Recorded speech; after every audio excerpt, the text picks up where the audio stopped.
Okay, the next question sent in by one of our YouTube members and patrons is this. Will we ever uncover the truth about Starmer's many secrets, including the government's association with the Fabian Society and their true agenda? Okay, I'll give you some of my insights as a psychic, my feelings about this situation, what we call the Fabian Society. And it's always something that's I've never had a good feeling about it. It was benign enough when it was formed. The Fabian Society was formed in 1884, and it was a British sort of socialist organisation. It takes its name from a Roman general called Fabius Maximus Cunctator, which means the delayer. So it was known for its patience, its gradual sort of tactics politically, and it was about not direct confrontation. The idea was that through something I suppose you could call like a gradual process, gradualism is a central sort of theme of its philosophy.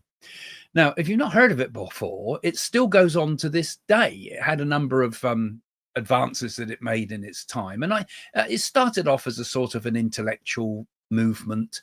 They produce a lot of pamphlets and things and do lectures, and they advocate the idea of reforms like welfare, public ownership, things like that, redistribution of wealth. So it was basically a very socialist type of organization. I believe it came up with the idea of universal wages and things like that. Everybody gets a wage and things like that. They explored lots of kind of socialist type ideas at a very early stage of the evolution of the modern society, really, as we're just coming out of the Industrial Revolution. So socialism wasn't particularly popular then. It's had a lot of famous people in it, like Bernard Shaw, and H.G. Wells, I think, was in it for a while. Annie Besant was in it, and all sorts of people were associated with it. Its symbol that it uses is a tortoise. So we could see it as the slow influence of socialism upon the society, and obviously had a lot of influence upon the Labour Party, particularly in its early days. And nowadays people are saying, what's going on in the background here? Has this still been going on to a bigger extent? And is it trying to influence the course of our society today?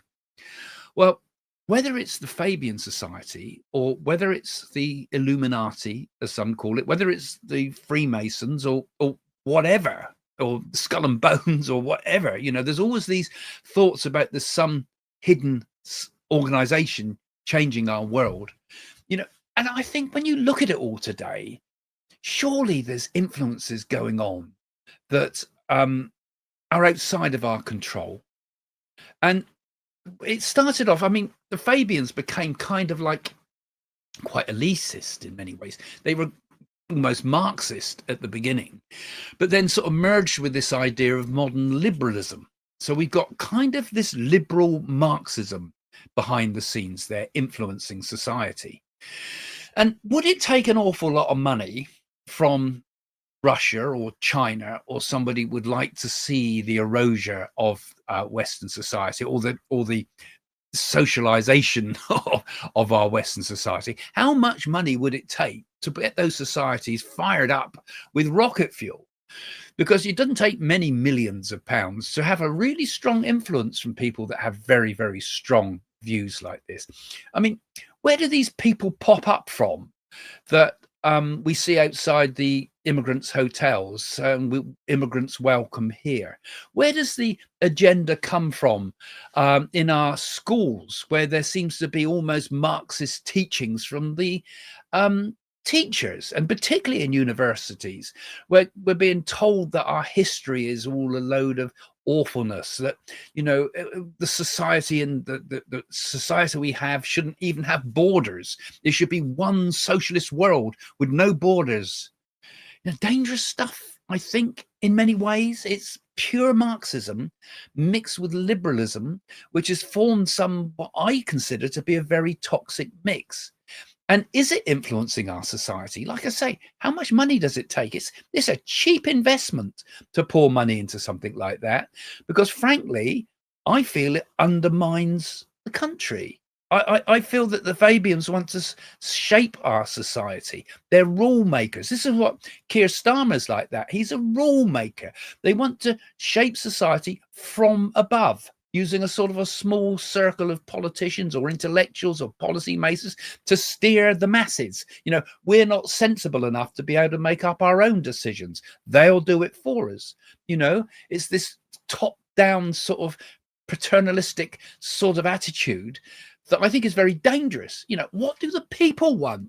Socialism always seems to want to talk about the people. We're here for the people. We're here for the workers. And yet every socialist society we've seen, like in Russia and in China and North Korea and well, you name it, there's always the top guys that make the rules. We know best. It's not about the people at all, you know.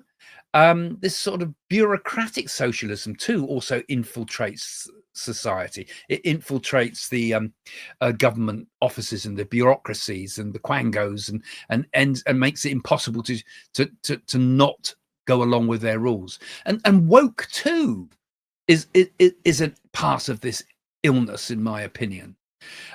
You know, these are revolutionary socialists like Marxists. And some of them, I mean, the Marxists and that mocked the Fabians for being timid. You know, they said that you can't have this sort of reform. It's got to come from revolution. But has the revolution been working in the background without us even know it? You know, a lot of the Labour people felt that Fabians watered down socialism. Really, it had to be stronger, and it's just a bit too liberal for them. But we do have a kind of what I consider to be quite a dangerous sort of energy there. And whether it's the Fabians or not, those things that I've described, which the Fabians believe in, but those things that I've described certainly seem to be the things that are dominating our society at the moment, don't they? You know, are the Fabians in the background having a hidden agenda for world socialism? I mean, you look at all the countries of the world, all similar problems. And is migration part of that too? You know, we can destroy the middle classes if we bring in millions of migrants. The middle classes will be the first to go, the first to collapse, the first jobs to be lost. You know, this tortoise logo that it has, it's a slow infiltration. It's a slow poisoning in my mind. You know, I'm not against socialism per se, but I am against socialism that has a sort of an agenda to control people, the sort of 1984 type of socialism. Yes, maybe some industries need to be nationalized. Yes, we should allow unions so that people can get the fair wage for their work and so forth. But there's a big danger when these big political sort of ideas and agendas are playing in the background without us knowing it. You know, even the introduction of Islam is something that could undermine our society. The Russians are pushing people over the borders into Europe, saying, where you go, you can come through here to get through into Europe, and so on. As I've spoken about in some of my other videos, you know, and the danger is the influence that this is also having in our education. It's obviously in areas like the London School of Economics, where there's a strong backing for some of these ideas historically. And there's an awful lot going on the internet as well, where people are beginning to sort of look at this and think, who are these societies? Others is too, like the Bilderberg, I think it's called, group, and others out there, and the Council of Foreign Relations. I think there's all sorts of different things out the background there. But are all these part of a network that are kind of pushing towards a technocratic global governance? I mean, you only need to look at what's going on and you think, well, something's going on. Did I vote for this? Did I vote for that? Did any of us vote in Europe for the Europe we got today? Have any of us voted for that? And how is it that these kind of extremist sort of socialist groups seem to get into power? Because first and foremost, the right is divided, and that must be part of the agenda. Also, because I think the young have been, up to a point, brainwashed from a young age by the socialist agendas pushed into the schools. You know, the communists always say, look, educate the young, get the young on our side. You only need to look at the Maoist schools and the way they would hypnotically repeat Chairman Mao's little red book and so forth. So I suppose I'll just take a reality check on it apart. The Fabian Society is not a secretive society, first and foremost. They have public talks, they have affiliations, they have pamphlets and so forth and things like that. And a policy think tank is not necessarily some clandestine cabal.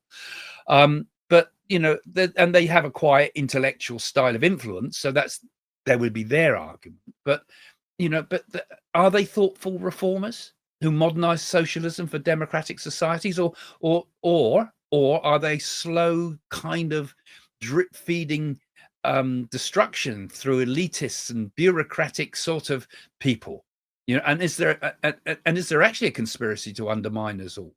I just, the more I look at it all, I would never have said this years ago, but the way I look at society now, the more it feels like that. And when I look to Keir Starmer in particular, he has all those qualities, doesn't he?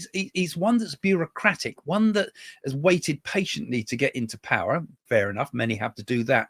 But he's been a lawyer through his life and wants to control everything, wants to control freedom of speech. What's the first thing that type of organization would do? Cut off freedom of speech, stop people being able to say what they can say on the internet and so forth. And we're getting that. We're getting suppression of the British flag here being allowed to be flown. That is seen as a negative symbol, where we can fly any other flag. We can fly Palestinian flags. We can fly Ukrainian flags. I doubt that we could fly an Israeli flag. I mean, political influences all there, and the law being used. Two-tier karma, two-tier everything, isn't it? It's two-tier policing. We punish the pensioners, we take away their fuel allowance, and yet we let people into migrant hotels where they can have the heat up full because they're used to hot climates and so forth. All of these things undermining the fundamental things in British society. But the same thing is happening in France. Look how unstable France has become. You've heard me talk on the channel quite often about Paris and the dangers that I feel would happen in France, and that's all happening right now. We get another crumbling government as the French people. I don't know how they can put up with the leaders they've had. It seems to be appalling. And other countries are all beginning to think twice about what is going on. Look at what's going on in places like Denmark, where there's a big reaction against the changes that have been made in Europe. And it's not just about the migrants, because that's large part of the problems we've been getting. And it's not just about Islam, which is very destructive, I think, to democratic societies, this form of Islamism as opposed to the religion itself, but that type of force. Those things are not good for our society. But people are beginning to say, well, where's all this come from? Where's it come from? And I think there's an agenda in the background, and I think it's some form of liberal Marxism that's tried to overwhelm our societies, including America too. That's what was going on in America before Trump kicked the ball out of the court and made everybody start thinking again. So in answer to your question, well, yes, I think we do have real serious concerns about all that. And when will it be revealed is kind of what you've asked for here. Well, so many things don't happen in a blink of an eye. Many of the things that happen in history, I always say this, happen very slowly. And what we're getting is a gradual revelation. People are not suddenly waking up and everything's changed. They're sleepily waking up to things. People are beginning to say, hey, this is really starting to affect me. It's not a problem that's in some big city down the road. It's actually affecting me in my little village or town or country even. And so I think their true agenda is being revealed, and you only need to look at what you hear others talking about here on the internet, and that true agenda, I think, is very, very much of a concern. So I think that's an absolutely fascinating question that you've put up there, because the secrets are coming out, and they don't want us to keep talking about this, do we? This is the sort of thing that gets you demonetized on YouTube and the rest of it, and that's very, very wrong. Not the fault of YouTube or any of the big platforms, really. It's the fault of lawmakers and people like Musk and that are jumping onto this to say, look, what's going on? We're going to have to stop this.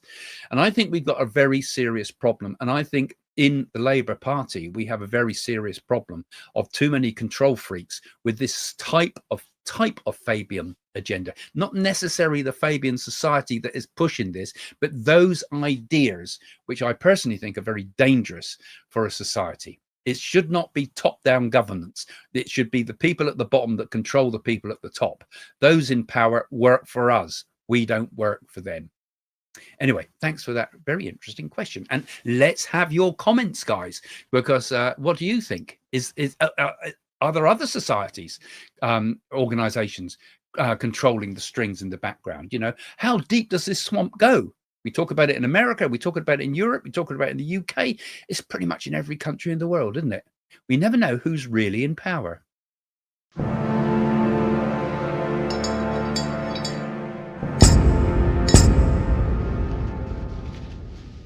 Well, I hope you enjoyed the show this week, and thank you, of course, to all the patrons who've sent their questions in. If you want to become a patron or a YouTube member, do have a look in the description below.